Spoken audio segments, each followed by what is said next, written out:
Hi everyone, welcome to తెలుసుకో మామ facts YouTube channel. Video చివరి వరకు చూడండి. ఈ రోజు మీకు కొత్త విషయం తెలిసింది అనుకుంటే సబ్స్క్రైబ్ చేసుకోండి. Fact number 1. ఈ రోజు మనం మాట్లాడుకోబోయే వాస్తవం మెదడు గురించి. మన మెదడు కొత్త విషయాన్ని తెలుసుకున్న ప్రతిసారి దాని ఆకృతి మారుతోంది అంట. అలాగే మనం గుడిలో ఘంటా కొట్టినప్పుడు మన 7 చక్రాలు ఉత్తేజం అవుతాయి అట. ఇంకా కుడి మెదడు ఎడమ మెదడు కొంతసేపు ఏకం అవుతుంది అంట. Fact number 2. ఈ రోజు మనం చెప్పుకోబోయే ఫ్యాక్ట్స్ అంబానీ కొడుకు వివాహంకి అయిన ఖర్చు గురించి. అంబానీ కొడుకు వివాహంకి అయిన ఖర్చు 5,000 కోట్లు. ఈ 5,000 కోట్లు అంబానీ సంపాదనలో 0.5% మాత్రమే. ఇంకా అంబానీ ఇంటి విలువ 15,000 కోట్లు. ఇది సోమాలియా దేశ జీడీపీతో సమానం. Fact number 3. ట్రంప్పై కాల్పులు జరిపిన వ్యక్తి 20 ఏళ్ల థామస్ మాథ్యూ క్రూక్స్గా గుర్తించినట్లు ఎఫ్బీఐ వెల్లడించింది. అతడు పెన్సిల్వేనియాలోని బేథల్ పార్క్ ప్రాంతంలో నివాసం ఉంటాడని తెలిపింది. ట్రంప్పై దాడికి సెమీ ఆటోమేటిక్ AR-15 రైఫిల్ను ఉపయోగించారని, సుమారు 200 నుండి 300 మీటర్ల దూరం నుంచి కాల్పులు జరిపారని BBC news partner CBS report చేసింది. పెన్సిల్వేనియా పబ్లిక్ కోర్టు రికార్డుల ప్రకారం నిందితుడు క్రూక్స్కి నేర చరిత్ర లేదు. అతడు పెన్సిల్వేనియాలో రిపబ్లికన్గా నమోదు చేసుకున్నారని అసోసియేటెడ్ ప్రెస్, AP తెలిపింది.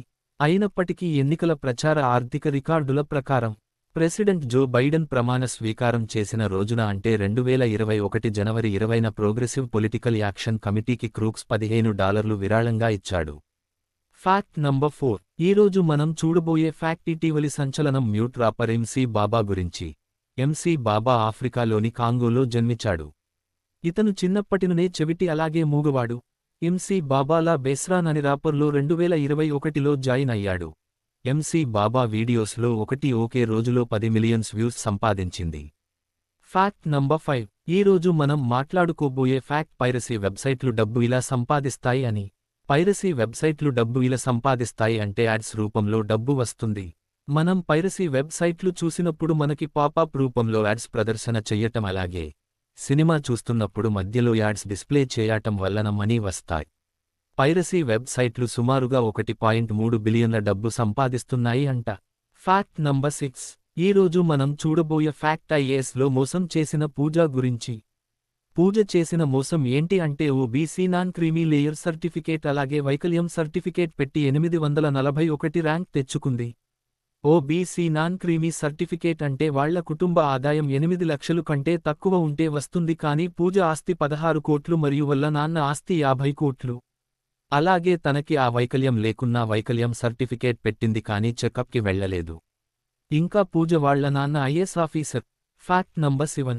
ఈ రోజు మనం చూడబోయే ఫ్యాక్ట్ ఏంటి అంటే మనం మన జీవితంలో వాటర్లో స్విమ్ చేసే చాప చూసి ఉంటాం. కానీ నేను ఇప్పుడు చెప్పబోయే చాప భూమి మీద నడవగలదు. ఇంకా దీనికి ఉన్న స్పెషాలిటీ ఏంటి అంటే ఆక్సిజన్ కూడా పీల్చగలదు. దీని పేరు క్లైంబింగ్ గౌరమి. Fact number 8. ఈ రోజు మనం చూడబోయే ఇంకో ఫ్యాక్ట్ ఏమి అంటే మనం టీవీలో రోజు యాడ్స్ చూస్తాం, కానీ మనం ఐస్ క్రీమ్ యాడ్స్లో ఉన్న ఐస్ నిజం కాదు, అది ఒక ఉడికించిన పొటాటో అంట. అలా ఎందుకు చేస్తారు అంటే వాళ్ళు యాడ్స్ టైంలో కరిగిపోకుండా ఉండటానికి. Fact number 9. ఈ రోజు మనం చూడబోయే వాస్తవం మైక్రోసాఫ్ట్ గ్లోబల్ అవుటేజ్ ఇష్యూ గురించి. మామూలుగా మైక్రోసాఫ్ట్ నెట్వర్త్ 3.25 ట్రిలియన్లు. తెల్లవారుజాము 3 గంటల 25 నిమిషాలు ట్రిలియన్ అనగా 3,25,000 కోట్లు. జూలై 19న జరిగిన గ్లోబల్ అవుటేజ్ కారణంగా అది 23 బిలియన్ల నెట్వర్త్ కోల్పోయింది. 23 బిలియన్లు అనగా 2,300 కోట్లు. అలాగే చాలా కంపెనీలు మైక్రోసాఫ్ట్ సేవలు యూజ్ చేస్తూ ఉండటంతో వాటి సేవలు నిలిచిపోయాయి. చాలా ఏరోప్లేన్ రాకపోకలు నిలిపివేశారు. ఫ్రెండ్స్, ఎలాగో వీడియో లాస్ట్ వరకు చూసారు అంటే నచ్చింది అనుకుంటున్నా. సబ్స్క్రైబ్ చేసుకోండి.